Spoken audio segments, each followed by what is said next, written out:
को नमस्कार, आप सभी का स्वागत है। आज इस वीडियो के द्वारा मैं आपको विशन चंद जी, जो सिकंदराबाद बुलंदशहर के रहने वाले हैं, उन्होंने अपनी बर्थ डिटेल भेजकर ये पूछा है कि उनका आगे का शेष जीवन कैसा रहेगा। उनकी बर्थ के डिटेल के हिसाब से जो उनका चार्ट बनता है, वृष लगन का बनता है, जो आपके सामने है। लगन में गुरु चंद्रमा है, दूसरे भाव में केतु है, छठे भाव में शनि है, अष्टम भाव में मंगल राहु है और दसम भाव में बुध है, 11वें भाव में सूर्य है और 12वें भाव में शुक्र है। इस तरह आपकी कुंडली में ग्रहों की स्थिति है। देखिए, वृष लगन की कुंडली है आपकी ये, जिसके स्वामी शुक्र सप्तम इसके छठे भाव के भी स्वामी होकर के 12वें भाव में बैठे हुए हैं। ऐसे लोग अपने जन्म स्थान से दूर जाकर रहते हैं या काम करते हैं। मध्यम कटकाठी के होते हैं, मध्यम गति से चलते हैं, साफ सुंदर आकर्षक कपड़े पहनना पसंद करते हैं, सफाई पसंद करते हैं। लगन में चंद्रमा व गुरु बैठे हुए हैं, जिसमें चंद्रमा उच्च का है। गुरु के कारण ऐसे लोगों की रुचि धर्म क्षेत्र में, कर्म में, आध्यात्म की तरफ, पूजा पाठ की तरफ अधिक होती जाती है और धीरे धीरे यह अध्यात्म की ओर चले जाते हैं। लगन में गुरु और चंद्रमा साथ होने के कारण ये गुरु गजकेसरी योग भी बनता है। चंद्रमा उच्च का है, जो अच्छा योग है।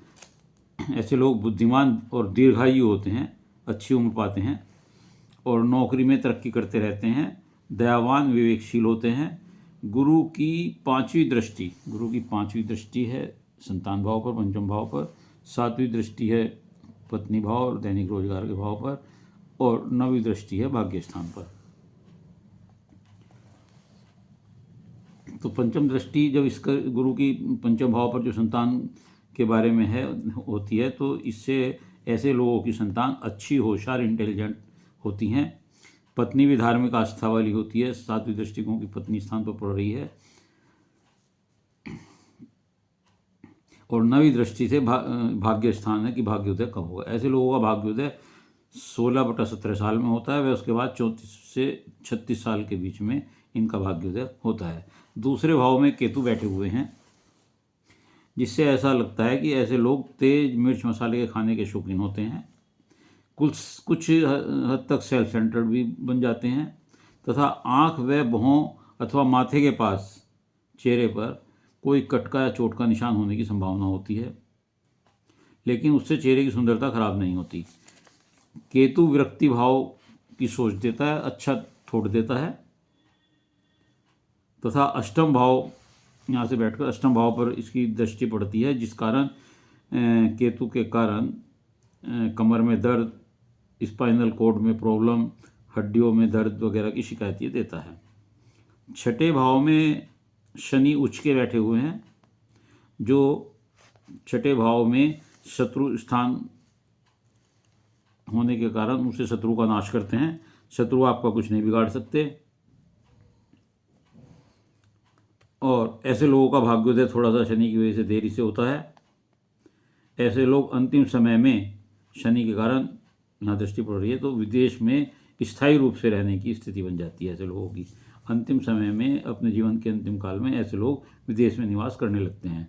नौकरी सफलतापूर्वक पूरी करते हैं। पत्नी भाव का स्वामी, इस भाव का स्वामी मंगल होने के कारण, जो अष्टम में बैठा हुआ है, उसका विदेश भाव से भी संबंध है, तो जिस कारण पत्नी के स्वास्थ्य में समस्या बनी रहेगी। मंगल राहु के साथ बैठने से अक्सर जो है अंगार दोष, बैठने से अंगार दोष बनता है। ऐसे लोगों की वाणी में कभी कभी उग्रता व तेजी आ जाती है तथा गुस्सा भी, आक्रोश भी झलकता है।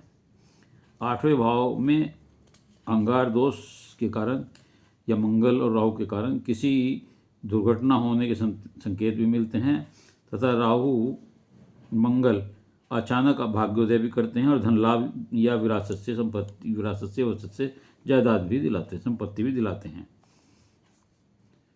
मंगल 12वें भाव का स्वामी होकर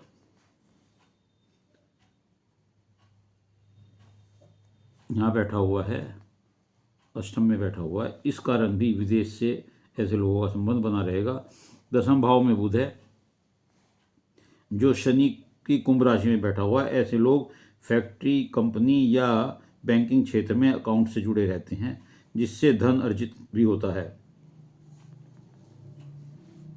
11वें भाव में सूर्य सुखेश होकर, चौथे का भाव स्वामी होकर बैठा हुआ है,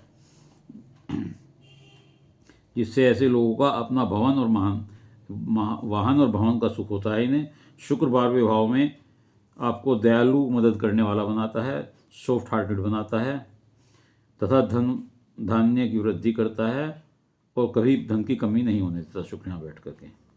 स्वास्थ्य की दृष्टि से 72 व 73वां साल आपको कुछ परेशानी कर दे सकता है।